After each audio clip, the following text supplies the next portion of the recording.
저는 올해로 결혼 5년 차로 이제 30대 중반에 접어드는 여자입니다.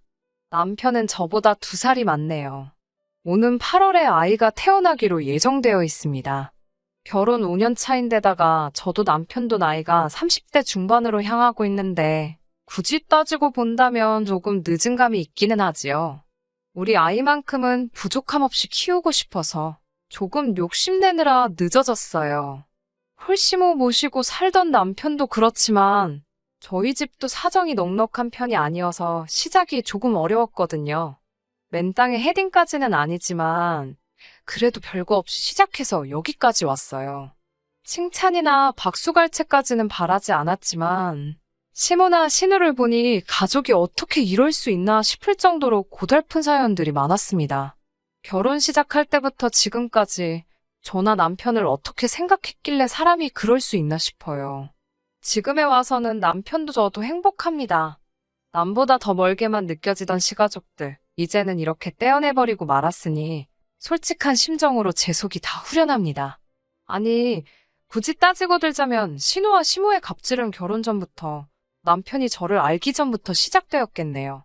남편과는 연애 1년 반이라는 길고도 짧은 시기를 거쳐서 결혼까지 결정하게 되었어요.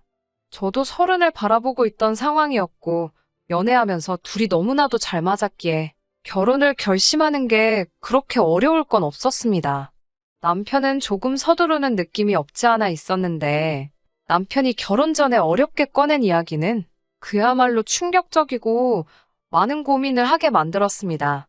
31살의 나이로 군대 전역과 대학 졸업 동시에 취직을 하게 된 남편은 나이는 젊은 편이지만 경력 6년 차의 베테랑 사원이었어요. 졸업한 대학교에 비해서 취직도 괜찮은 곳에 했고 어느 정도 유명한 회사에서 일을 하고 있었거든요. 제 또래에 취직 준비해보던 사람이면 이름 한 번쯤은 들어봤을 법한 계열사도 여러 개 가지고 있는 규모가 있는 회사였습니다. 6년차 직장인답게 연봉도 꽤나 높은 편이었는데 정작 결혼 준비를 앞두고 남편이 모아놓은 돈이 썩 많은 편이 아니었어요. 액수는 4천만 원이 조금 넘는 정도였습니다. 그 당시 남편이 받고 있던 1년치 연봉보다 안 되는 액수가 남편이 모아놓은 돈의 전부였습니다. 솔직히 많이 충격적이었어요. 왜냐하면 저 또한 4년차의 회사원이었고 회사도 연봉도 남편보다 제가 조금 떨어지는 편이긴 했는데 그런 저조차도 통장에 이미 6천만 원의 결혼 자금이 모여있던 상황이었거든요. 그렇다고 해서 연애하는 동안 제가 봐온 남편의 모습 중에서 과소비를 한다거나 소비에 있어서 절제를 못한다거나 비계획적인 지출을 한다거나 쓸데없는 데다가 돈 쓸 사람은 아니었거든요. 그래서 혹시 돈을 모으지 못한 부분에 대해 무슨 사정이 있는지 물어봤습니다.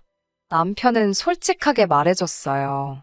아버지가 남편이 어릴 적 돌아가셨다는 사실은 연애하는 동안 이미 남편에게서부터 들어 알고 있던 이야기였는데 세세한 부분에 대해서는 따로 이야기해준 적은 없었거든요.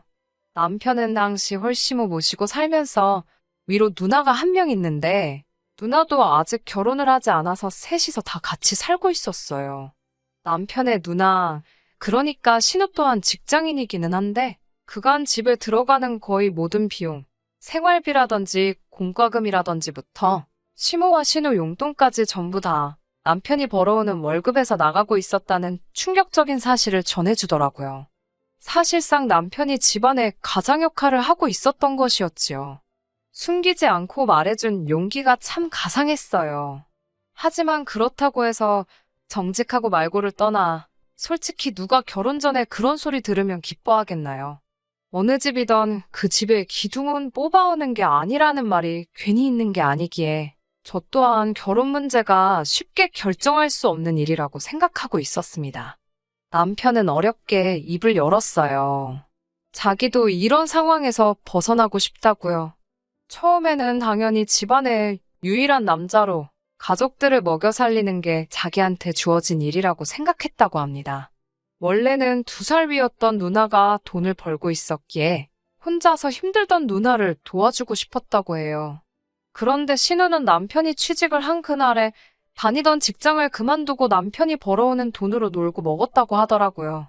신우도 재충전에 시간이 필요하다 생각했던 남편은 딱히 다른 말은 하지 않았고 혼자 가족들 벌어먹이느라 힘들었지만 2년 정도 후에 누나가 직장을 다시 구하면서 한숨 돌릴 수 있을 줄 알았다고 하네요. 그런데 신우는 자기가 버는 돈은 자기가 버는 돈이고 생활비며 여러 비용들을 계속 동생인 남편한테서 받았었다고 해요. 남편이 달리 불만을 가지고 살지는 않았는데 저에게 청혼을 했던 그해 초에 신우가 자기 명의로 아파트를 하나 사게 되면서 생각을 고쳐먹게 되었다고 합니다. 서울 변두리에 있는 오래된 아파트이긴 하지만 자기는 6년이란 긴 시간을 일하면서 취미라고 할 만한 것도 가지지 못하고 죽어라 일만 했는데도 통장에 남아있는 돈이 한 푼도 없었다고 하네요. 그때 남편은 이 생활을 청산하고 가족으로부터 독립을 해야겠다는 생각을 하게 되었다고 합니다. 현실에서부터 달아나기 위해 저랑 결혼을 결심한 건 절대 아니고 저랑 함께라면 그 어떤 힘든 일도 이겨낼 수 있을 것 같다며 저를 향한 마음은 진심이라고 전해왔어요. 그런 사정을 저한테 거짓으로 말하고 가족들 뒷바라지 하고 있던 사실 또한 저 모르게 다른 변명으로 둘러댈 수도 있었는데 모든 걸 사실대로 말해준 걸 보니 남편의 진심이 느껴졌어요. 더 이상 가족들의 기둥이자 지갑으로 살지 않겠다는 말에 확신이 느껴져서 결국 저도 결혼을 하기로 결정을 하게 되었네요. 이래저래 해서 결혼 비용을 최소화하는 식으로 해서 돈을 좀 아끼기로 했어요. 그래도 좋은 사람들을 만나서 여기저기서 도움받아가면서 비용을 많이 줄일 수 있었네요.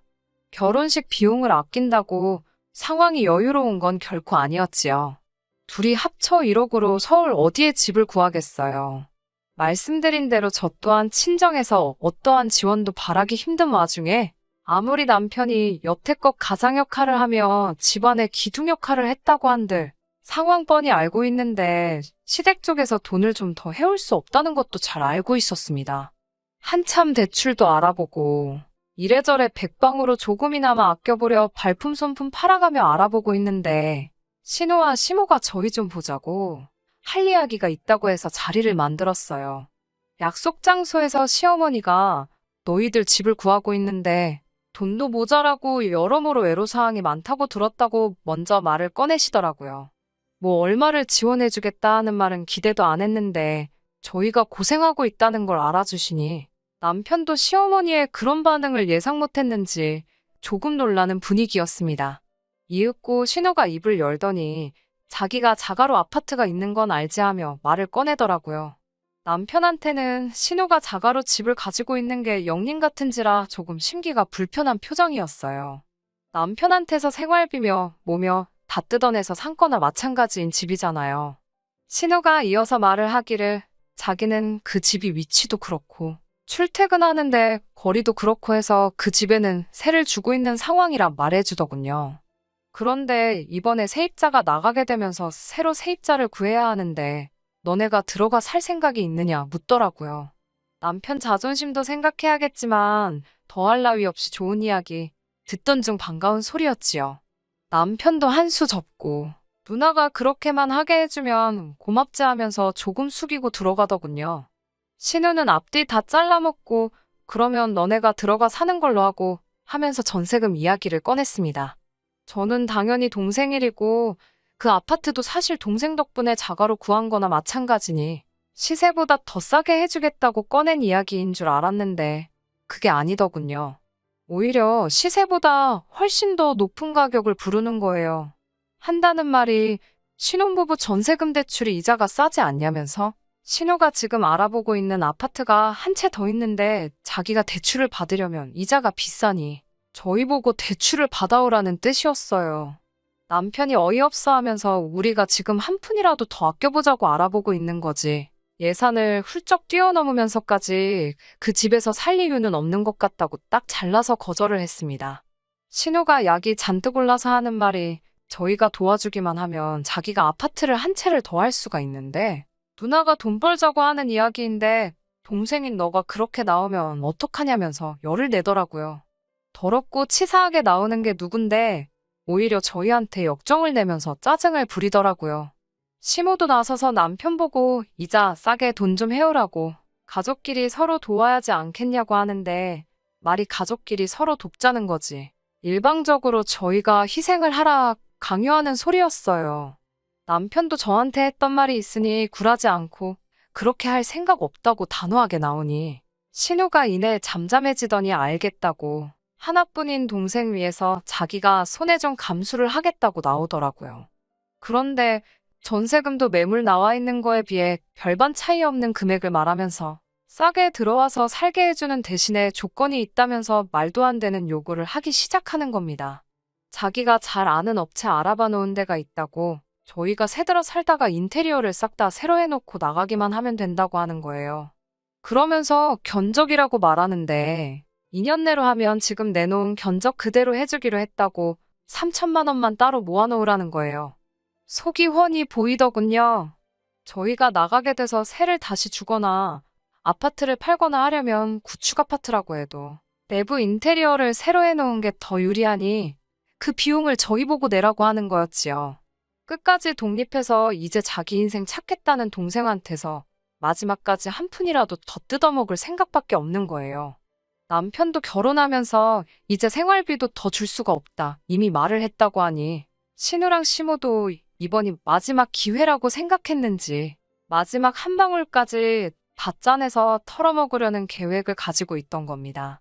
그러는 와중에 언성이 높아지고 조금 다투는 식으로 이야기가 오고 가게 되었습니다. 여태 내가 벌어온 돈에 빌붙어서 산 집 아니냐. 어차피 그 집은 전세로 들어가도 우리 예산을 초과해서 그 돈 내고 전세로 들어갈 생각도 없다 하고 못을 박았어요. 하물며 2년 살고 3천만 원 들여서 인테리어 새로 해주고 집을 빼줄 생각도 없다고. 3천만 원이 누구 집 개 이름도 아니고 차라리 월세를 살아도 그거보단 싸게 먹히겠다고 하면서 신우시모와 대판 싸우게 되었지요. 결국 시모와 신우와는 더할 이야기도 없었고 연을 끊고 사내 어쩌네 하면서 헤어지게 되었습니다. 가족끼리 연을 끊겠다는 말이 남편에겐 상처일 법도 했는데 오히려 이렇게 된 게 후련하다고 하면서 저한테도 크게 마음 쓰지 말라고 이야기를 해주더라고요. 겉으로는 아무렇지 않은 척 하지만 속은 말이 아니겠구나 싶었습니다. 그렇게 저희는 결혼을 하게 되었어요. 결혼식도 스몰 웨딩보다도 훨씬 더 조촐하게 했습니다. 어차피 시모와 신우가 연을 끊겠다며 결혼식도 불참하겠다 선언을 했거든요. 신혼집은 교통도 불편하고 집도 오래된 빌라였지만 저희 형편 안에서 가장 좋은 조건으로 구해서 들어갔어요. 어차피 맞벌이 부부였고 둘 다 같은 목적을 가지고 있었으니 그 생활이 힘들거나 하지는 않았습니다. 자녀 계획은 조금 미뤄지게 되었지만 돈도 수월하게 모을 수 있었고요. 더 나은 삶을 위해서 힘든 것도 있고 열심히 노력했지요. 결혼 직후 3년은 정말 뭐 했는지 싶을 정도로 순식간에 지나갔던 것 같아요. 워낙 바쁘게 살았던지라 누구 만나고 할 시간도 없었지만 식가족하고는 만날 일이 전혀 없었지요. 아들 결혼식도 기분 나쁘다고 안 온 사람들하고 무슨 교류가 있었겠어요. 그런데 어떻게 제 연락처는 알아낸 건지 신우한테서 전화를 한 통 받게 되었습니다. 이미 남처럼 지낸 지가 3년인데 제가 뭐라 할 이야기는 아닌 것 같고 가족 일이니 저보다는 남편하고 직접 통화하시라고 했어요. 남편도 신우가 먼저 연락을 해왔다는 게 의외로 보였고 그간 어찌 지냈냐, 그래도 가족인데 명절 때마다 보고 싶더라 하는 그런 이야기를 나눈 것 같았습니다. 남편도 그 꼴로 연을 끊게 되었지만 그 기간 동안 가족들하고 연락 한 통 없이 지내며 나름 고충도 있었고 외롭고 힘들었던 부분이 있었나 봐요. 그래서 다시 한번 만나기로 했지요. 약속 장소에 나갔는데 신우와 시모가 먼저 도착해서 저희를 기다리고 있었습니다.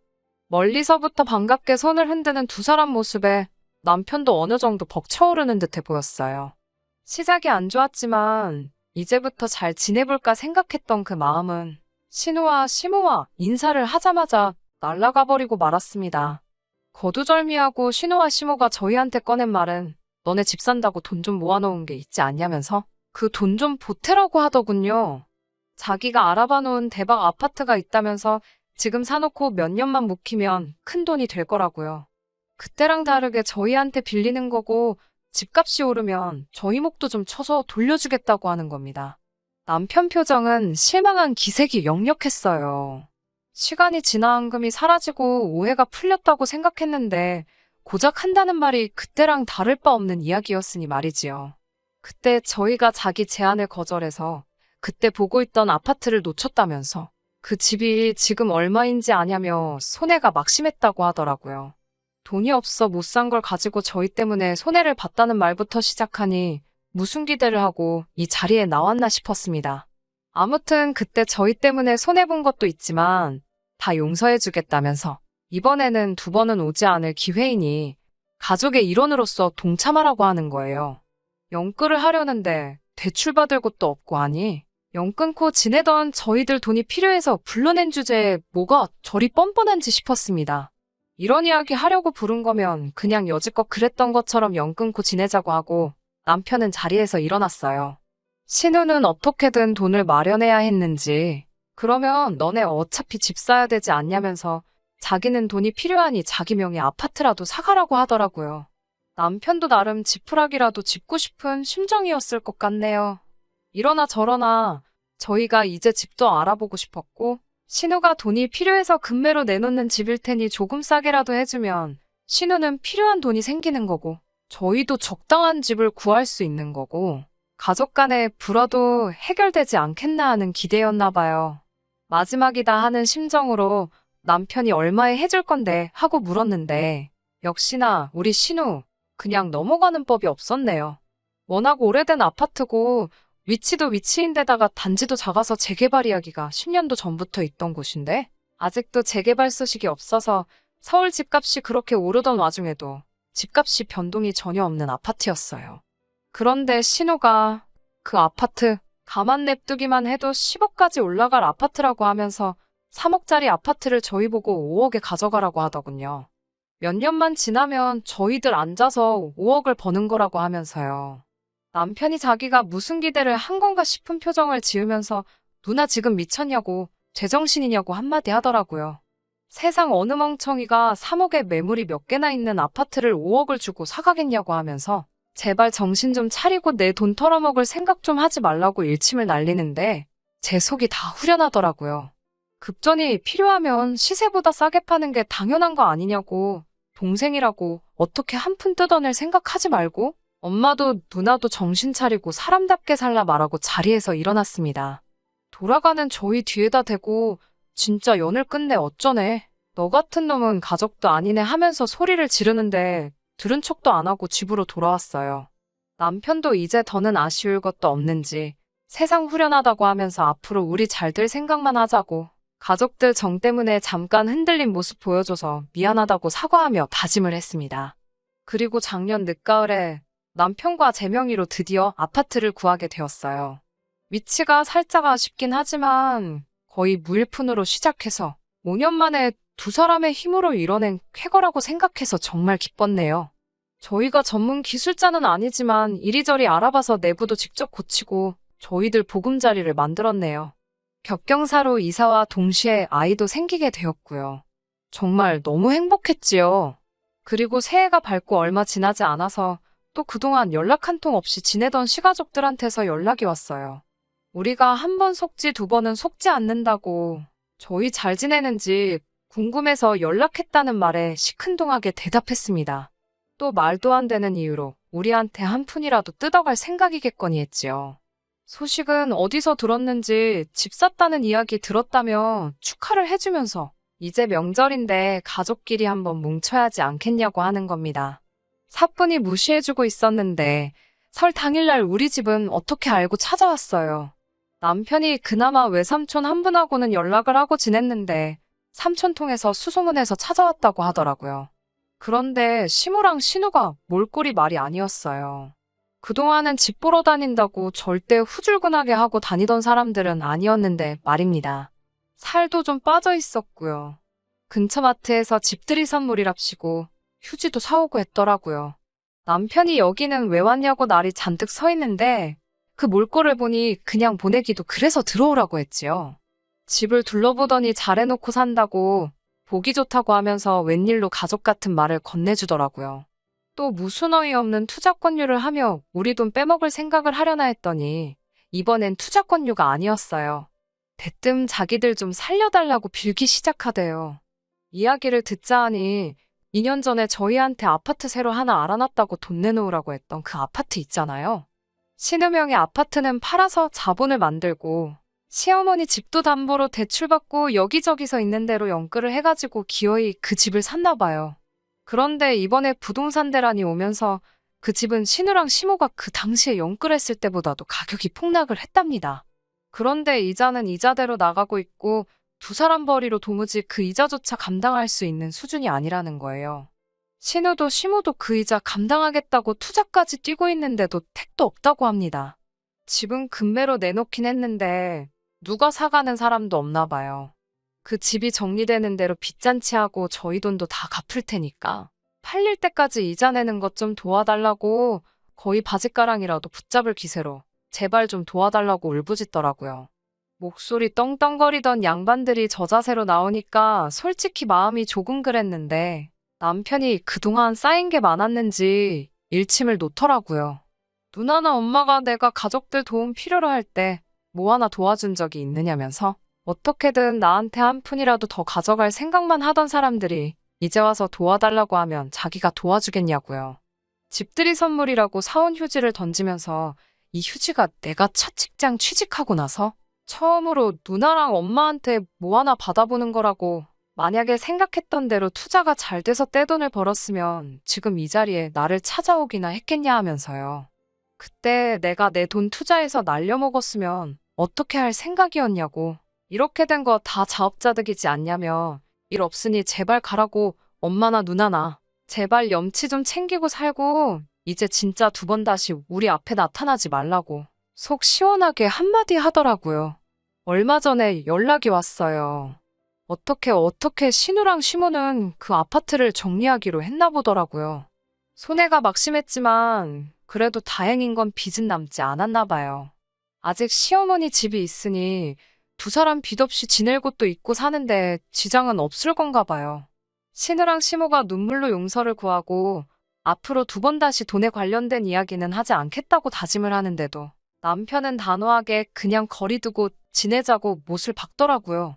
남편은 가족과 완전히 등지게 되었으니 마음 아픈 일이겠지만 이미 5년을 연을 끊고 살았는데 어느 정도 이겨낸 것 같아 보이더라고요. 사람 쉽게 변하지 않는다고 지금이야 맘고생이 끝났으니 저럴 수도 있는 거고 아직 완전 쫄딱 망한 게 아니니 또 무슨 건덕지만 생기면 안 좋은 일로 얽히게 생겼으니 그냥 이렇게 있어도 문제 없다고 그냥 앞으로 우리 인생에만 집중하고 행복하게 살자고 하더라고요.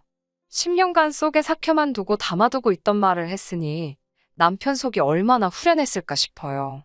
저도 제가 나서서 남편과 시어머니, 신우 사이를 이어주거나 하지는 않으려고요. 다른 사람도 아니고 자기 가족들 문제니 해결할 생각이 있으면 남편이 어련히 알아서 잘하겠지 믿음이 가네요. 남의 집 기둥은 뽑아오는 거 아니라고 해서 걱정했는데 괜한 걱정을 했던가 봐요. 저희는 새 보금자리에서 곧 태어날 아이와 함께 행복하게 살 계획입니다. 끝까지 들어주셔서 감사합니다. 오늘의 사연은 여기까지입니다. 구독과 좋아요, 알람 설정 부탁드리고 더 좋은 사연으로 다시 찾아뵙겠습니다. 감사합니다.